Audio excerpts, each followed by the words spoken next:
Let's imagine that you're on retreat, weekend, week-long, with a favorite teacher, a popular teacher, and there's 300, 500 of you there.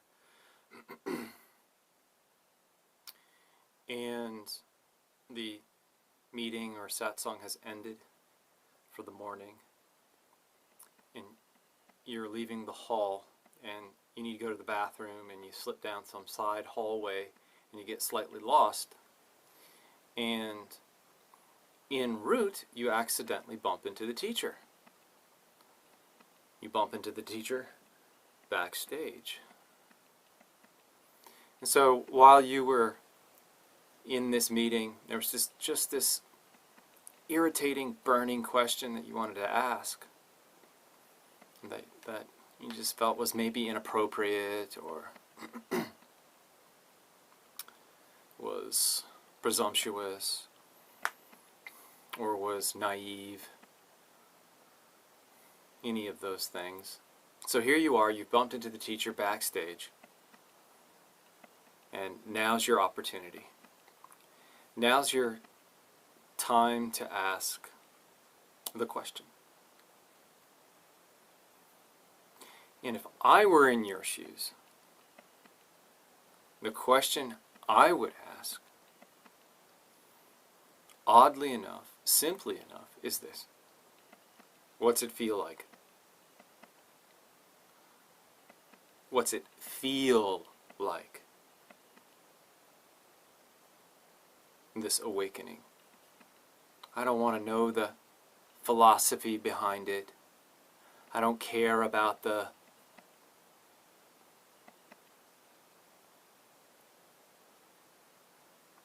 church speak about it, whether it's super sophisticated Advaita Vedanta non-duality church speak, or whether it's New Age church speak, or whether it's religious church speak. What does it feel like for you? You're in the awakened state. How is it that you're different? What are you feeling right now that's different than what I'm feeling?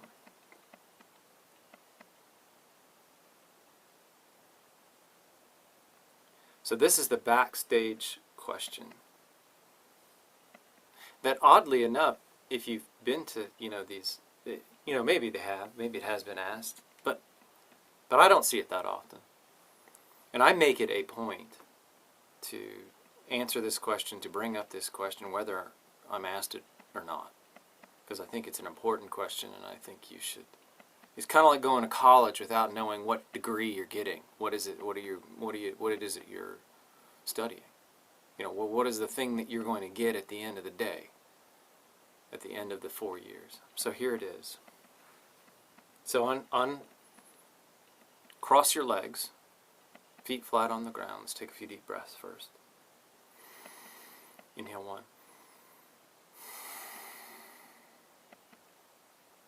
Inhale 2. Inhale 3.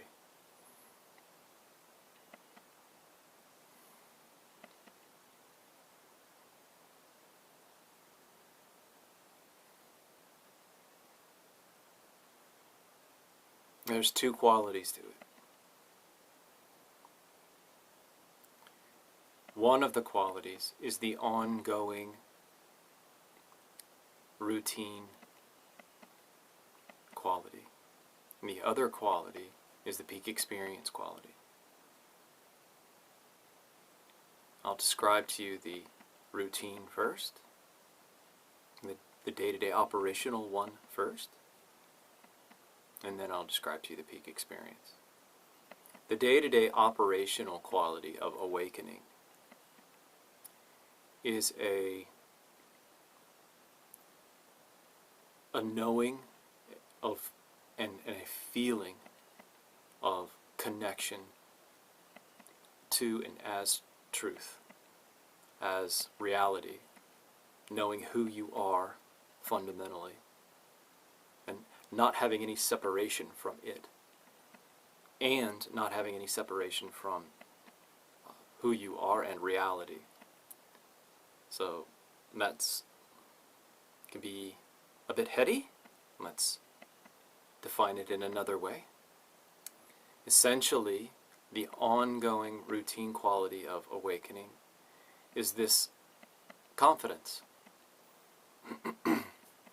this steady confidence that reports itself to you consistently and constantly as, okay, peace, it's all good, no worries, no problems. Now this is on a deep fundamental layer. You can have, on a surface level, you can have worries and problems, but on a deep, deep level. And this is taking place. It's the song that's playing, it's playing in the background at all times. This whole thing is a dream, and it's happening within you. And you feel and know and live this unity. It's where the notion of non-dual, non-duality comes from. There's just one thing happening here. So that's the ongoing, constant, operational quality of awakening.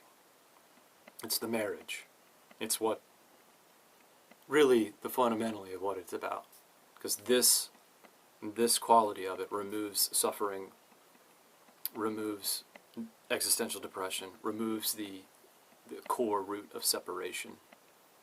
To arrive here means you've dealt with the fear itself, with separation itself. It's clear without any experiential part to it. It doesn't have a high or a low, a good quality or a bad quality. It just is. It's essentially, there's a raw quality to it. And this connection is to this, what I pointed to is this connection to the unity and to this one dreamer, to consciousness, to awareness, to mystery. Okay. So what does it feel like? So now we can talk about the peak experience, which has a much more bodily based feeling quality to it.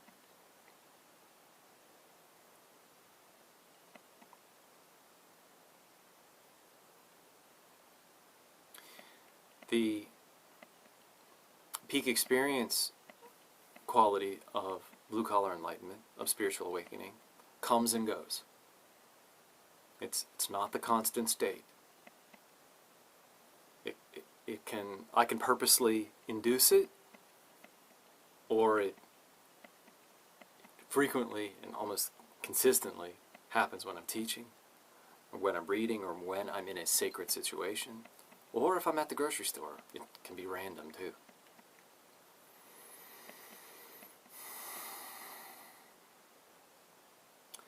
I can feel every inch of my body, every micro inch of my body, every millimeter of my body, from my toes to my knees to my belly button.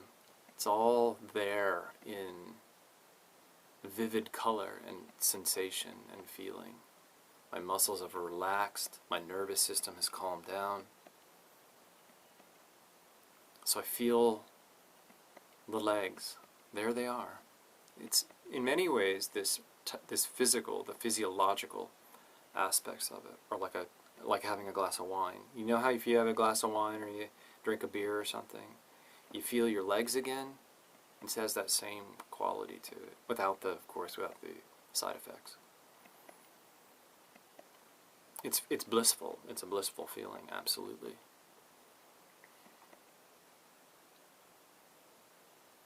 I breathe deeper. The inclination to hold the chest out properly, to be aligned, just happens. So you breathe, full belly breaths. Feels really good.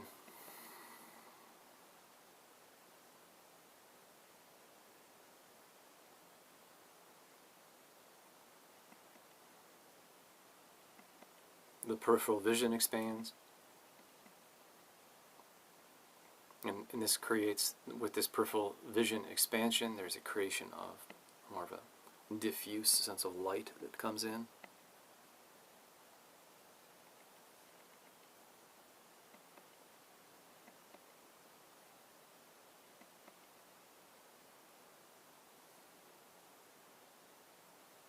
There's more of a pausing, paced quality that shows up in speech, in movement, in action. There's more finesse, there's more grace, there's more art.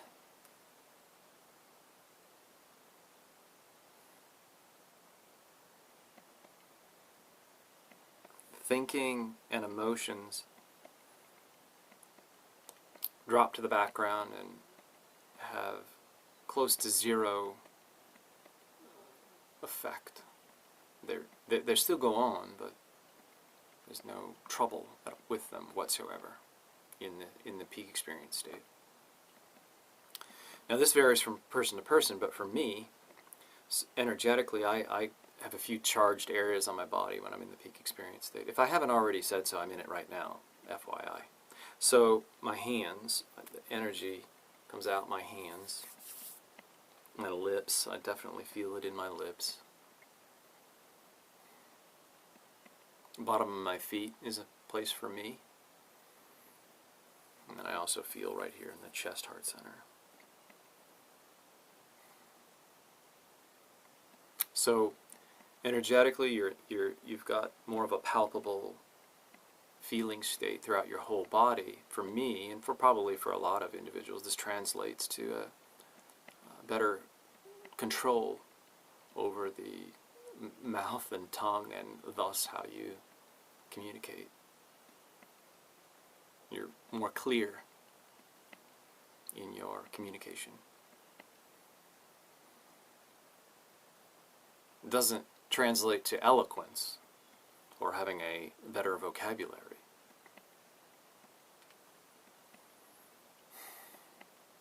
So if I were to get up and walk around, my steps would be deliberate, much like an animal or a cat. You notice that your cat has a very deliberate and relaxed and powerful style of walking. Completely aware but completely relaxed at the same time. This is what happens in the peak experience state. You return to the animal nature of the body. So there's a more of a vulnerable feeling to the body, because energetically you're completely open and relaxed, but simultaneous to it, because you're married to awareness. There's this beautiful type of power and openness and confidence that comes with it as well. So the vulnerability isn't just on its own.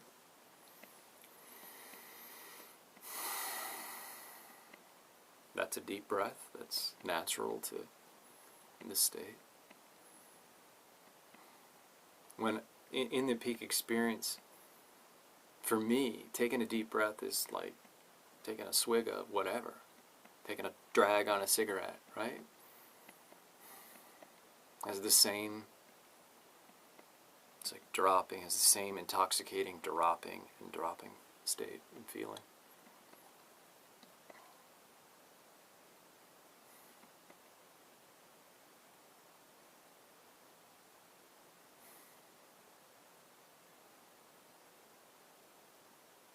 This is the backstage view.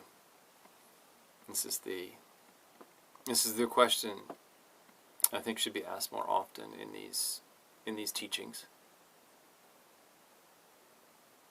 Just describe it to me. What's it like? How are you different from me? What's going on in your, body mind? Because a lot of times, teachers, at least that I see, tend to dance around this, tend to play a philosophical dance around it when it's so simple. It's just like, can't we just get right to it? Because if you get right to it, what's going to happen is, in describing this, the one who is listening to the description is going to resonate with it most of the time.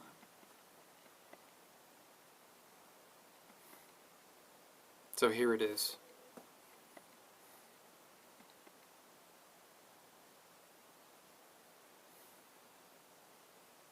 So, thank you for hanging out this Sunday morning. Please leave a comment below. Also, if this really spoke to you, pass this video on, share it with a friend or two. That'd be great. It'd be wonderful to have them just kind of like get right to the essence of what this awakening work is about. So absolutely, share this video however you deem, you can see below the video you're capable of doing that. And leave a comment, I always reply back. And thanks for hanging out with me this Sunday morning. Have a great day, and I will see you next Sunday. Bye-bye.